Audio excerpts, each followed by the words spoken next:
अहम खबर केनाल्स मामले पर वज़ीर आज़म ने CCI का अहम इजलास आज ही तलब कर लिया। वज़ीर आज़म की ज़ेर सदारत इजलास शाम को इस्लामाबाद में होगा। सीनियर वज़ीर शर्जील मेमन कहते हैं इजलास 2 मई को होना था, सिंध की दरख्वास्त पर आज ही तलब किया गया है। CCI इजलास में आज केनाल्स का मामला हल हो जाएगा। सिंध की तरफ से वज़ीर आला सिंध इजलास में शिरकत करेंगे। वज़ीर आज़म और बिलावल भुट्टो की बातचीत के तहत फैसला होगा और केनाल्स का मामला हल हो जाएगा। उधर वज़ीर आज़म शहबाज शरीफ खुसूसी तैयारे से लाहौर से इस्लामाबाद रवाना। पार्टी ज़राए के मुताबिक वफाकी वज़रा इसहाक डार, अता तारड़ और आज़म नज़ीर तारड़ भी हमरा हैं। इसी मामले पर सीनियर वज़ीर सिंध शर्जील मेमन के एक्सप्रेस न्यूज़ से खुसूसी गुफ्तगू करते हुए क्या कहा, आप भी सुनिए। देखिए जी, ये बिल्कुल बात ठीक है कि प्राइम मिनिस्टर शहबाज शरीफ साहब से chairman Pakistan Peoples Party Bilawal Bhutto साहब, वज़ीर आला साहब और पूरा वक्त जो है पीपल्स पार्टी का, उसने मुलाकात की थी इस्लामाबाद में। और बहुत पहले भी बातचीत चलती रही थी काफी अरसे से, और उसके बाद उस मुलाकात के नतीजे में प्राइम मिनिस्टर साहब ने ये एग्री किया था कि जी हम CCI की मीटिंग जो है वो 2 मई को बुलाएंगे, और उसमें हुकूमत सिंध की तरफ से और पीपल्स पार्टी और पीपल के सारे मेंबर्स जो हैं वो इस कैनाल के इशू में जो है वो हुकूमत सिंध के मौक़िफ़ की सपोर्ट करेंगे। और ये 2 तारीख की अनाउंसमेंट हुई थी। उसके बाद डेफिनेटली फिर चीफ मिनिस्टर साहब ने भी प्रेस कॉन्फ्रेंस की और ये सारी चीजें आवाम के सामने भी लेके आई गई। उसके बावजूद भी डेफिनेटली कुछ लोग जो है वो कुछ तंजीमें जो है वो इस बज़िद थी कि जब तक जो है हम रोड खाली नहीं करेंगे, जब तक जो है वो CCI की मीटिंग हो ना जाए और इसका फॉर्मल अनाउंसमेंट ना हो जाए। तो उस पर बातचीत चलती रही काफी अर्से तक, और फिर हुकूमत सिंध ने फिर गुजारिश की प्राइम मिनिस्टर साहब से। और मैं समझता हूँ कि फेडरल गवर्नमेंट को भी मैं उनको भी शुक्रिया अदा करता हूँ कि जिन्होंने हुकूमत सिंध की गुजारिश सुनी और CCI की मीटिंग जो कि 2 मई को होनी थी वो आज शाम को इस्लामाबाद तलब की गई है, जिसमें वज़ीर आला सिंध सैयद मुराद अली शाह साहब वहां जाएंगे।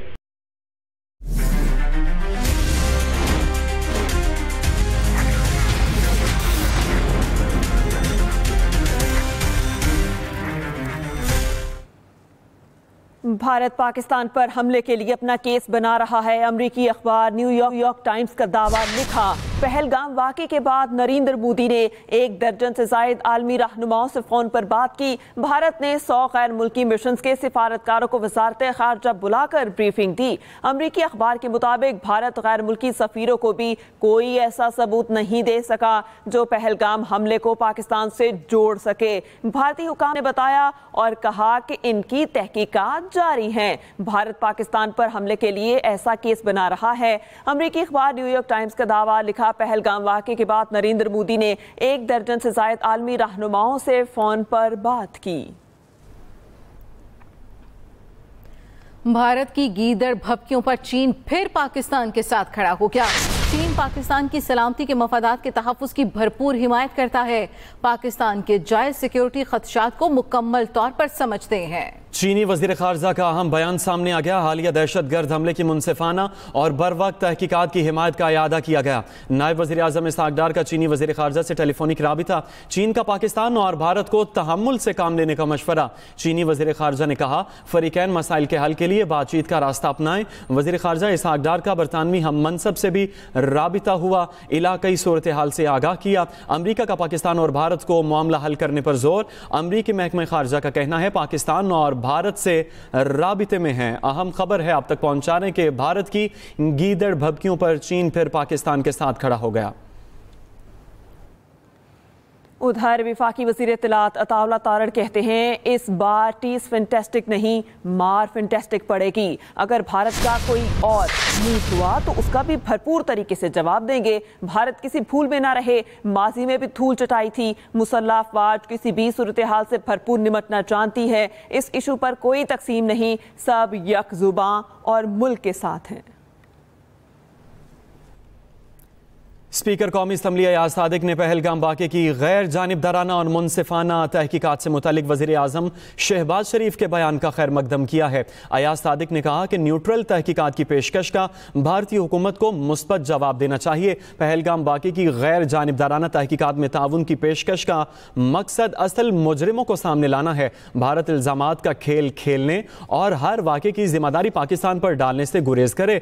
इस वाक़े को बुनियाद बनाकर भारत ने किसी भी मिस एडवेंचर की कोशिश की तो पाकिस्तान पूरी कुव्वत से जवाब देगा। पाकिस्तान की मुसल्लह अफवाज भारत की किसी भी जारहियत का मुंह तोड़ जवाब देने की भरपूर सलाहियत रखती है।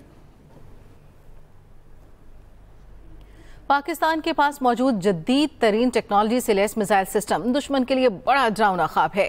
शाहीन, गौरी, अबाबील, बाबर और नसर मिसाइल्स दुश्मन के नापाक अज़ाइम को मलियामेट करने के लिए काफी हैं। मज़ीद जानेंगे अतहर अदील से। पाकिस्तान जदीद टेक्नोलॉजी के हामिल मिसाइल रखने वाले ममालिक की सफ में खड़ा है। पाकिस्तान के पास मुख्तलिफ रेंज के मिसाइल हैं जो पाकिस्तान के दिफा को नाकाबिले तस्खीर बनाते हैं। सबसे ज्यादा फासले तक मार करने वाला medium range ballistic missile Shaheen 3 है, जिसकी रेंज 2750 किलोमीटर है और ये जमीन से जमीन तक मार करने की सलाहियत रखता है। पाक फौज के पास 2500 किलोमीटर रेंज का हामिल शाहीन 2 बैलिस्टिक मिसाइल अहम हथियार है। इसी तरह Shaheen 1 missile short range ballistic missile system है, जिसकी रेंज 1000 किलोमीटर से जायद है। अब बात करते हैं गौरी मिसाइल सिस्टम की। गौरी 2 मिसाइल 2300 किलोमीटर तक मार करने वाला मीडियम रेंज बैलिस्टिक मिसाइल है। इसी तरह पाक फौज के पास 1500 किलोमीटर रेंज का हामिल medium range ballistic Ghauri 1 missile system भी मौजूद है। पाकिस्तान के पास आजादाना तौर पर अहदाफ को कसीरुल जहती अंदाज में तबाह बर्बाद करने की टेक्नोलॉजी या MRIV या मल्टीपल इंडिपेंडेंट के टारगेटेबल री एंट्री व्हीकल के हामिल Ababeel medium range ballistic missile system है, जो 2200 किलोमीटर से ज्यादा तक मार करने की सलाहियत रखता है। Babur 1 alpha cruise missile system दुश्मन को नेस्तो नाबूद करने के लिए पाक फौज के पास मौजूद है। Babur 1 alpha cruise missile system फजा से जमीन पर 450 किलोमीटर से ज्यादा फासले तक दुरुस्त निशाना बना सकता है। इसकी जदीद टेक्नोलॉजी के बाइस दुश्मन इसको बरवक्त ढूंढ नहीं सकता। पाकिस्तान के मकामी तौर पर तैयार करदा 400 किलोमीटर की दूरी तक दुश्मन का निशाना बनाने की सलाहियत रखने वाला रॉकेट फतह 1 और फतह 2 जदीद टेक्नोलॉजी से लैस है। रॉकेट फतह 3 की रेंज 450 किलोमीटर है। पाकिस्तान के स्ट्रेटेजिक फोर्सेस 60 से 80 किलोमीटर तक बर्क रफ्तारी से कम वक्त में कम से कम फासले तक मार करने वाले हतफ 9 नसर मिसाइल की भी हामिल है। ये मिसाइल दुश्मन की फॉर्मेशन की नकलो हरकत सफाए हस्ती से मिटाने की भरपूर सलाहियत के हामिल हैं। ये मिसाइल रिवायती के साथ गैर रिवायती हथियार ले जाने की भी सलाहियत रखते हैं। पाकिस्तान के पास मौजूद जदीद तरीन मिसाइल न सिर्फ दुश्मन की जहारियत को रोकने के लिए इंतहाई काबिल एतमाद सलाहियतों के हामिल हैं, बल्कि दुश्मन की नींदें उड़ाने के लिए किसी डरावने ख्वाब से कम नहीं है। MQM पाकिस्तान ने सिंध से सेनेट नशिस्त के लिए निगहत मिर्जा को टिकट जारी कर दिया।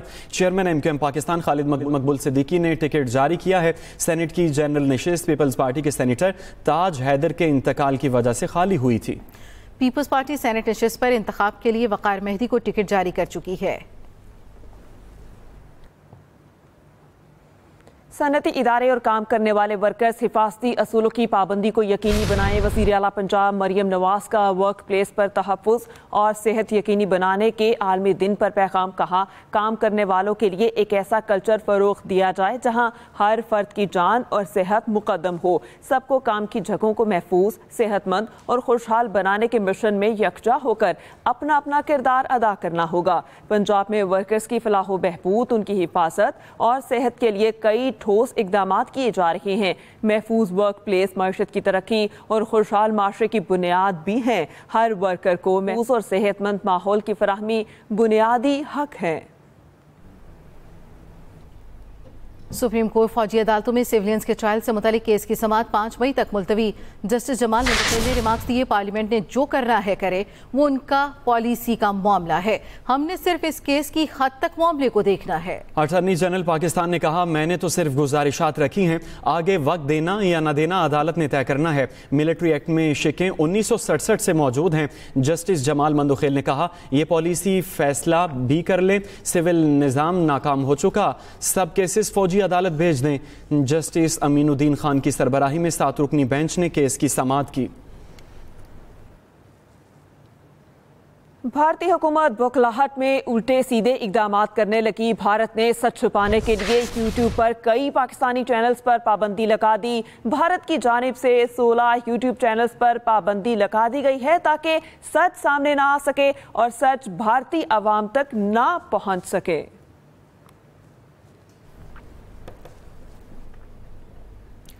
मसला कश्मीर की तारीखी और जोग्राफियाई हैसियत और उसकी अहमियत क्या है, बता रहे हैं मोहम्मद उमैर।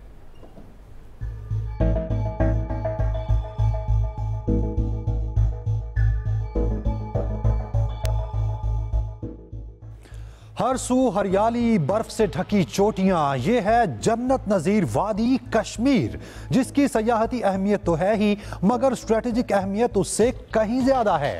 भारतीय जुल्म जबर ने वादी को इंतहाई कशीदा मुकाम बनाए रखा है। मकबूजा कश्मीर दुनिया के चंद इलाकों में से एक है जहां कशीदगी और तनाव का माहौल मुसलसल रहता है। पहाड़ों में वाक़ ये खूबसूरत सरजमीन 3 एटमी ताकतों भारत, पाकिस्तान और चीन के दरमियान घिरी हुई है।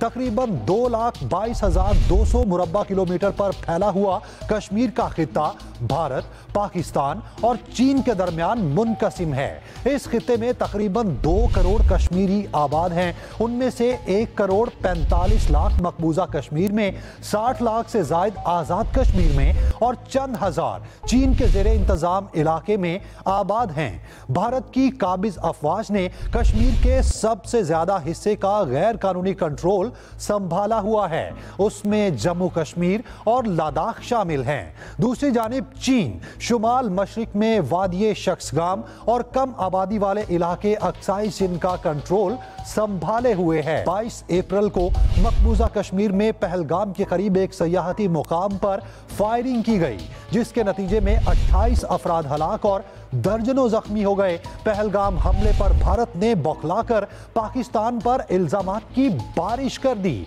और रवायती जारहियत अपनाते हुए पाकिस्तान के खिलाफ मुतादिद इक़दाम किए हैं, जिनमें सिफारती ताल्लुकात में कमी, ज़मीनी और फ़ज़ाई सरहदों की बंदिश और सन 1960 के सिंध-तास मुआहिदे की मुअत्तली शामिल है। जबकि पाकिस्तान पहले ही खबरदार कर चुका है कि सिंध-तास मुआहिदे की खिलाफ वर्जी को मुमकिना जंगी इक़दाम तस्वुर किया जाएगा। कश्मीर के हालात एक बार फिर 2019 की तरह कशीदा हुए हैं। पुलवामा के फॉल्स फ्लैग ऑपरेशन में 40 अफराद हलाक होने का दावा भारत ने किया था। पुलवामा ड्रामे के बाद जंगी जुनून में मुब्तला भारत की दरअंदाजी को पाक फजाइया के शाहीनों ने चकनाचूर कर दिया था। भारतीय फजाइया का MiG-21 गिराकर उनके पायलट अभिनंदन को भी गिरफ्तार किया था। उसी बरस भारत ने अपने आइन के आर्टिकल 370 को भी मनसूख कर दिया था, जिसके तहत मकबूजा जम्मू कश्मीर को खसूसी खुद मुख्तार हैसियत हासिल थी। उस इक़दाम की पाकिस्तान ने सख्त मुखालफत की और उसके बाद खिते में बदअमनी में इजाफा हुआ। अब भारत कश्मीरियों की जमीन पर काबिज होने के लिए एक के बाद एक ड्रामा रचा रहा है। कशीदा हालात न सिर्फ बड़े सगीर बल्कि खित्ते के लिए भी खतरे की घंटी हैं। इस न्यूज़ बुलेटिन से अब तक के लिए इतना ही। ताज़ा तरीन खबरों से बाखबर रहने के लिए विजिट कीजिए हमारी वेबसाइट express.pk। इसके अलावा आप हमें फेसबुक और एक्स पर भी फॉलो कर सकते हैं। तो देखते रहें एक्सप्रेस न्यूज़।